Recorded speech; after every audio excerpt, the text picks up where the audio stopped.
উত্তৰ পূৰ্বাঞ্চলৰ সম্প্ৰীতিৰ এক সুন্দৰ নিদৰ্শন ঢোল পেপাৰ মাতত ৰজন জনাইছে চুবুৰীয়া ৰাজ্য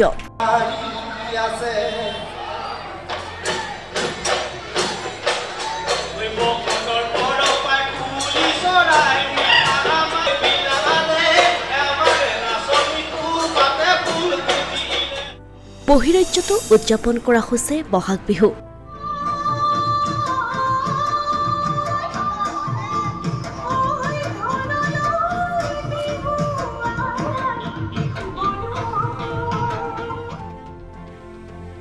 ৰাজ্যত এতিয়াও অব্যাহত আছে ৰঙালী বিহুৰ উৎসাহ উদ্দীপনা ৰাজ্যৰ লগতে চুবুৰীয়া ৰাজ্যসমূহতো পালন কৰা হৈছে বিহু এয়া মিজোৰামৰ দৃশ্য মিজোৰামত প্ৰবাসী অসমীয়াই অসম সাংস্কৃতিক সমাজ আইজলৰ উদ্যোগত আইজলৰ ভানাপা হলত 2004 চনৰ পৰাই উদযাপন কৰি আহিছে বিহু এইবাৰো অসম সাংস্কৃতিক সমাজ আইজলৰ উদ্যোগত শনিবাৰে অনুষ্ঠিত কৰা হয় এক বৰ্ণাঢ্য সাংস্কৃতিক অনুষ্ঠানৰ উক্ত অনুষ্ঠানৰ লগত সংগতি ৰাখি প্ৰকাশ কৰা হয় বিহুৱান নামৰ এখনি আলোচনীও আলোচনীখন উন্মোচন কৰে মিজোৰামৰ মুখ্যমন্ত্ৰী লাল দুহামাই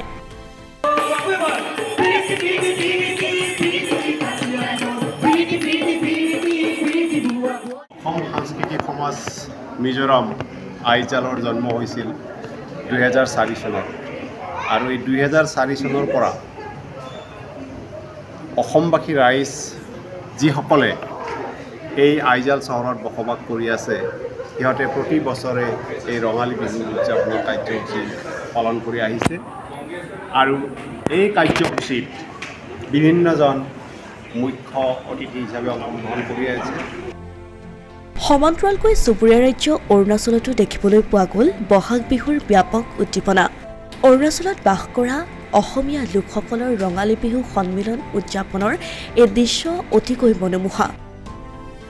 অৰুণাচলৰ নাহৰলগুণত কৃষ্টি কেন্দ্ৰ ৰঙালী বিহু সন্মিলনে এই বিহু কাৰ্যসূচী ৰূপায়ণ কৰে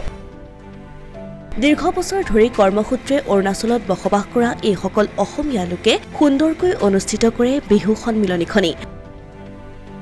ৰঙালী বিহু সন্মিলনখনিত অসমৰ কেইবাটাও জনগোষ্ঠীয় বিহু প্ৰদৰ্শিত কৰে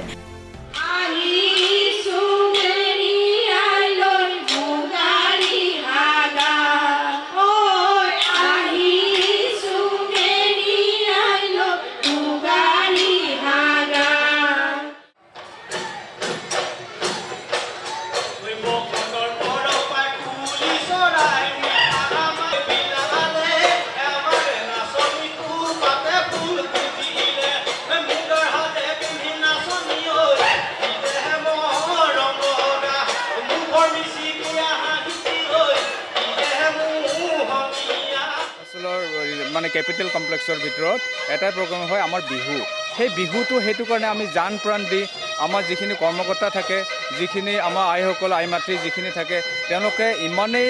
জান প্ৰাণ দি পেলাই কষ্ট কৰি পেলাই আমাক সহায় সহযোগ কৰে আমি নথৈ আনন্দিত তেওঁলোকক অশেষ ধন্যবাদ নিদিয়াকৈ আমি থাকিব নোৱাৰোঁ সেয়ে আমি যোৱা দুদিন ধৰি কাৰ্যসূচী আমি আৰম্ভ কৰি যোৱাকালিৰ পৰা আৰম্ভ কৰিছোঁ আমি ইয়াত কৃষ্টি কেন্দ্ৰ অসমীয়া যিমান আমাৰ ইয়াত আমি আছোঁ ইয়াত